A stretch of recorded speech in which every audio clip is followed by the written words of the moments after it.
May I request the Chancellor, Father V.M. Thomas, to deliver his address.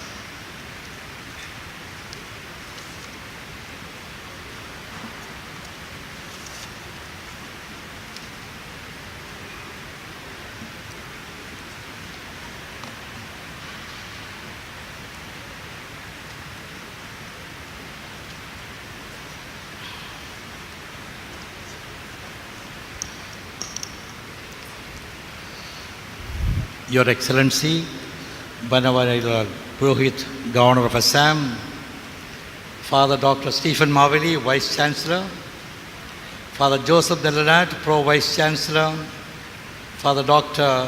Francis Fernandez, Controller of Exams, Dr. Basil Koikura, Registrar, esteemed officials of the University, distinguished faculty members, honored graduates, esteemed parents, guardians, and friends. Welcome to the 6th convocation of the Assam Don Bosco University. As you sit here thinking of a new chapter in your life, you may be experiencing so many different feelings right now. Relieved, happy, proud, grateful, and maybe even a little sad and anxious. But I'm sure all of you are feeling empowered and excited. Empowered because your studies are giving you what it takes to do well in the job you are going to join. You feel empowered by all the knowledge and skills that you have deservingly earned through the years of sweat and blood, sleepless nights, and sheer determination. Excited because you are going to enter into a new world, a world which is continuously changing and evolving, a world which is expanding not only in terms of business and commerce, but in complexity. This new world offers infinite possibilities, and in this world, the sky is the limit.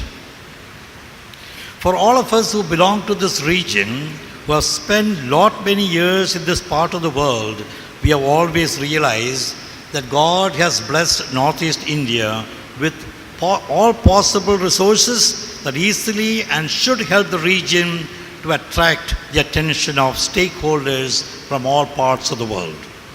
However, sadly for years, this verdant region has been in the news for all the wrong reasons, dominated by images of violence, bunds and blockades, floods and underdevelopment. Though one can't deny all the negative connotations that haunt the region, we have ample reasons to celebrate all the strengths of Northeast India and her people. It is time that all of us pull together our collective resources to project the desired image of the region, which has the potential to become the economic hub of this country, with easy access to Asian economy and also a tourism hotspot globally. Our Honorable Chief Minister, who is absent today unfortunately, said just 2 days ago that the state of Assam has the potential to emerge as one of the best states in this whole country. I know personally that the youth of the region have the talent, the intelligence, the skill, and the emotional quotient to establish themselves on diverse fronts. We are all aware that India is becoming a reservoir of young people in the age group of 18 to 35. In other parts of the country, lot of efforts are on to tap this huge potential so that India becomes the source of skilled employees. We too have to ensure that we do not merely produce cheap labor for the rest of India or for the world. I see too many young people of this region in other parts of India in construction and hospitality industry and in other low-paid jobs, and not enough young people in other skill and professional jobs. Don Bosco University is our small contribution in this regard, and we are so proud to witness this graduation of all of you young graduates who will go to all parts of India and parts of the world in skilled professions. I invite you to become part of this revolution. For this, we have to draw the attention of the power that be. This is where you can play a role in engaging the stakeholders, creating the right atmosphere, reflecting the positive vibes of the region that would help attract potential investors to this region. All of us who are in a position of influence have to pull in our collective resources to help break the stereotype perspectives of the national media.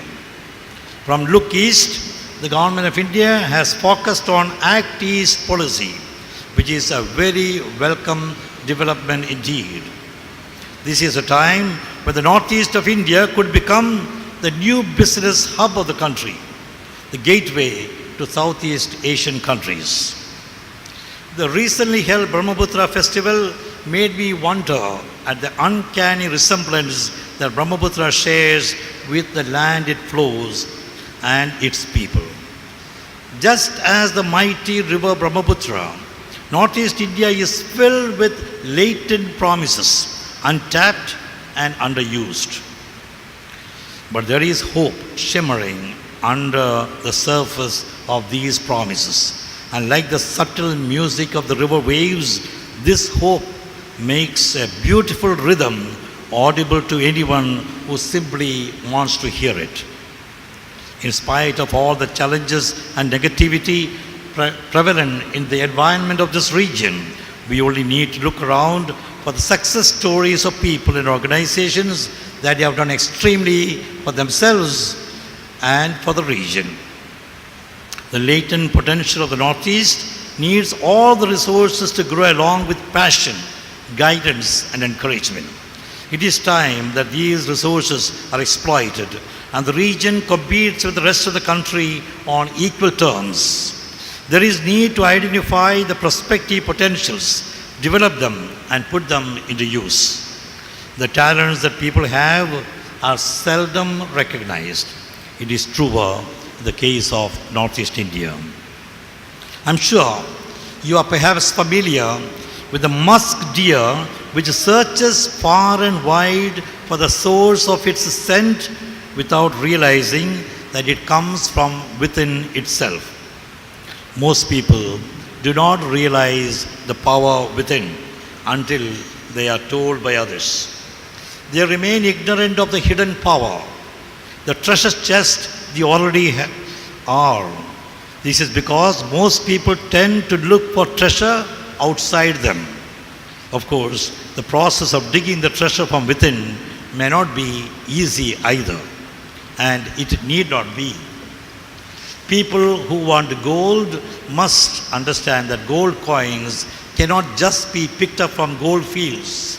If we go to the gold field, we see hills of black soil, black rocks, and dust and dirt. The gold lies in the thick veins within those rocks. It is hard to detect and requires a lot of hard work before one can bring it out and refine it. One needs to have an eye for the gold within the rock and the dust and the mud. The story of the gold field is the story of Northeast India, as it is the story of every human being.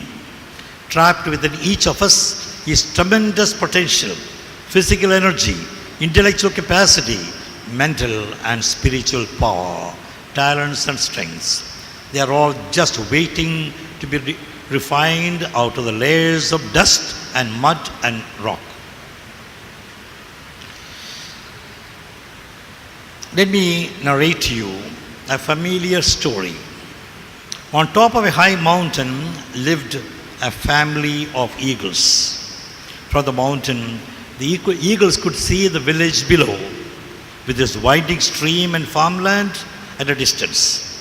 One day, the mother eagle looked at her young in the nest and said, "The time has come you must learn to fly. But how? Asked the young ones. You must go to the edge of the cliff, said the mother, and throw yourself forward into the wind. The young eagles looked at each other with anxious eyes. They walked to the edge, looked down very carefully, and quickly scrambled back to the safety of the nest. The next day, Mother Eagle told her young ones again that the time had come for them to fly. It's far too high. We might fall. We are frightened, they said. But Mother Eagle was insistent. Come to the edge. Don't be afraid. When they gradually came, she gently pushed them. And as they spread their wings, the wind lifted them and they flew. Begin to fly. Ride with the wind and do not be afraid. The moment has come for you, dear graduates, to take a leap and see how you can soar. It was Helen Keller who said, one can never consent to creep when one feels the impulse to soar. Maybe all you need is a little push to move you from where you are to where you could be. The only way you will know how strong, resilient, powerful, and incapable you are is to leap off the ledge, spread your wings, and soar like an eagle. Are we and are you ready to wake up to the realization that you have the perfume within you? Are you prepared for the great push that will make you become aware that you have the wings necessary to soar high and get a higher view of the great possibilities that lie hidden in the Northeast or in the world? Nothing great can be achieved except by those who dare to believe that there is something within them which is superior to circumstances. The image of Brahmaputra by our side and the sixth convocation is an effort to challenge you and the talented minds of Northeast India to think differently and to act intelligently to bring about the desired transformation. It was our responsibility to give you roots and wings. Now, dear graduates, we want you to take off and fly. The question is, where do you go from here? The world you're about to soar is a world which is constantly evolving, changing thanks to technology. Today's world has given birth to thousands of new businesses and enterprises and has completely transformed the pre-existing ones. Alvin Toffler's future shock predictions of 1972 have indeed come more than true. Adaptability, flexibility have become watchwords.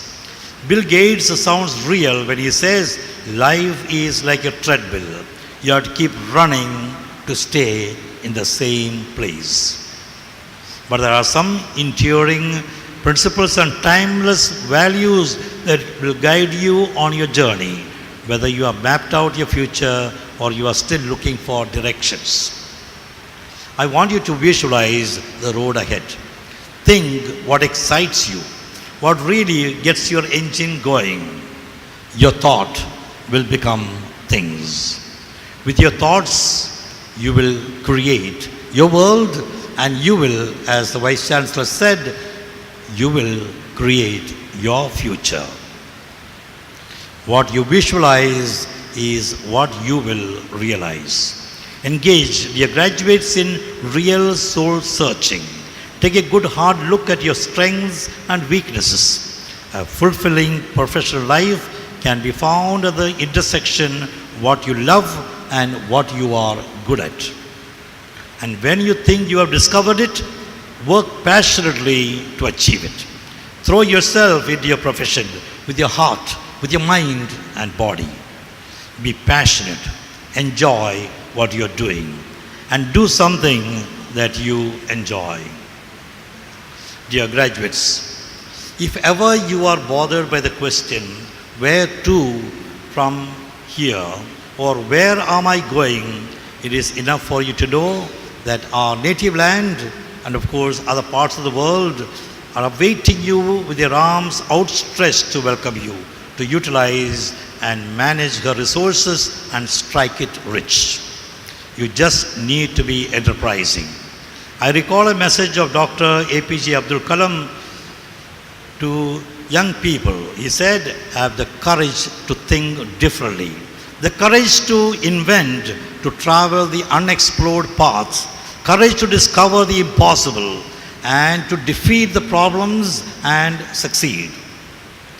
Whatever path you take in your life, you must always find time to give something back to your country, something back to your state, something back to your own community. Mark Victor Hansen, a famous author, said, discover the joy of giving, and you will discover the reason for living. We are experiencing in this world a crisis of meaning, and I would say a deficit in our lives. We forget that whatever we do for others will die with us, and whatever we do for others will remain after we die. I'm sure in the audience we have one certain Mr. Ike Sinha, who is the country director for the Joy of Giving. I'm not seeing here, wherever he is, would you please just stand?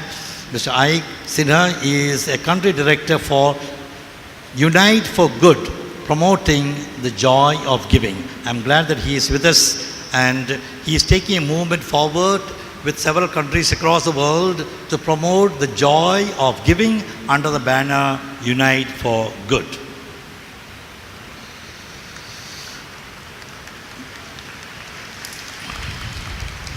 Become a VIPs, a visionary with a vision for self, for the country and its people, and for the region. Create a vision, nurture it, and remember it always. An inspirational individual who becomes an inspiration to the many generations who will be the same shoes as you are today, and to others who will emulate you. A performing leader who can lead others towards greatness. A leader who can drive their energies towards a positive vision. Don Bosco University has been very fortunate to have been nurtured by a VIP, visionary, inspirational performer, Father Dr. Stephen Marvelli, the Vice Chancellor. As this is my final year as Chancellor of the University, I place on record my sincerest appreciation and admiration for his work in building up the university, and I congratulate him on this occasion for the visionary leadership and the brilliant performance during the past 9 years. Dear friends, please put your hands together for the Vice Chancellor, who all these years has very passionately walked the journey truly in hope and succeeded so inspirationally. I can say with Orison Martin, success is not measured by what you merely accomplish, but by the opposition you have encountered and the courage with which you have maintained the struggle against overwhelming odds. Father Stephen has demonstrated extraordinary strength because the struggles along the journey has developed his strength as well as the strength of the university. When we go through hardships and decide not to surrender, that is the strength that Father Stephen has shown over the years. Once again, a hearty congratulations to Father Stephen and also to our distinguished faculty who are here on my left. Please give a big round of applause to the faculty members and all the officials. Thank you very much for what you have been and what you have done and the way you have accompanied this university over these past years, nurturing it with love and hard work and with very high commitment. Dear graduates, go out then with confidence, make a difference, and leave leave behind footprints on the sands of time. But remember, if you want to leave your footprints on the sands of time, don't drag your feet. Take the Boscodian values. Spread far and wide wherever you go. Be bold, be humble, be brave, be resilient, be productive, be good, be honest, be good to yourself, be good to each other, and be caring. The sea is the same for all. But some find fishes, some find shells, some find pearls, and others just wet their feet. Life is the same for all. We find only what we are looking for. Embrace the upcoming journey and know that this moment right now is a proof that everything will be amazing for you. Carpe diem. Seize the day. Congratulations once again to all the graduates. All the best for your future. And I conclude with the words from the Bible. I think of you and I have plans for your prosperity and a future filled with hope. May God bless you. May His light shine on you today and always. Thank you very much.